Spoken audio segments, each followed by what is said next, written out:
Thomas the Tank Engine was enjoying himself enormously. His blue coat shone in the sun, he was right on time, and all around his branch line the countryside seemed beautiful than ever before. Then he saw Percy. "Good morning, Percy," he whistled. "My branch is the pride of the line, wouldn't you agree?"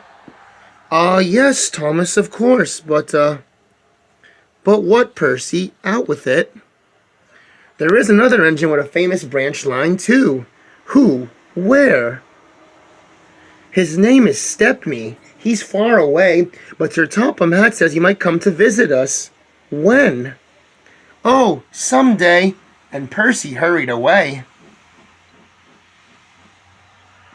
Meanwhile, Stepney was puffing happily along his branch line.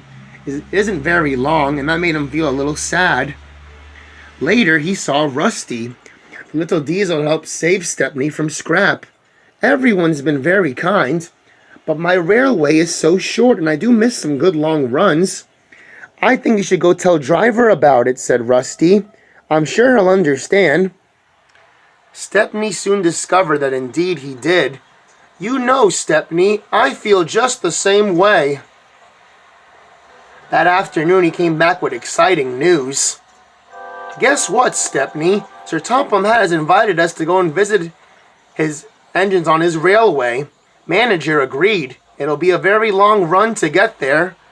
"Oh, thank you," sighed Stepney. They set off next day. By now, all the other engines were talking about Stepney. "He has a famous branch line. Did you know that?" said Percy. Thomas was getting very jealous. "It may be famous, but my branch line is the first on the line. Everybody knows that, too." And he huffed away to get his coaches.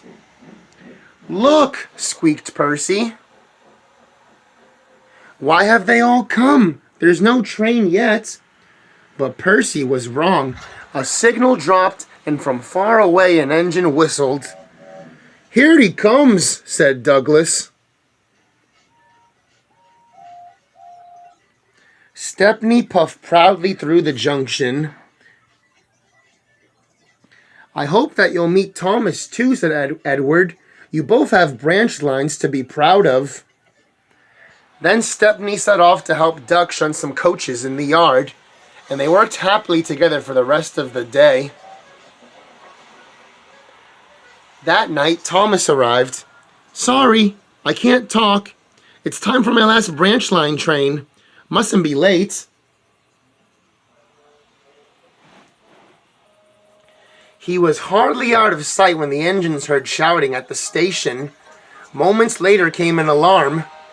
"Stop all trains!" The signalman answered the telephone. "Yeah, a special, is it? I see." Thomas was getting very impatient. "Why are we waiting? My passengers are going to be delayed." "Sorry, Thomas," said his driver. "We're being shunted to allow a special train to pass." Then they heard an unfamiliar puffing sound.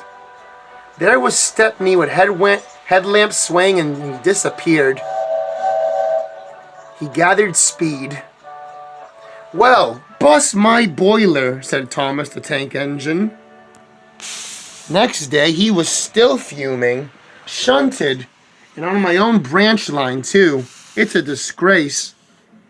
"I'm sorry," said Stepney. "I was a special." "Why?" "An important passenger arrived just as you had left.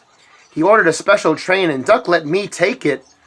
We had a splendid run, but," finished Thomas, "it can make an engine nervous that doesn't know the line very well."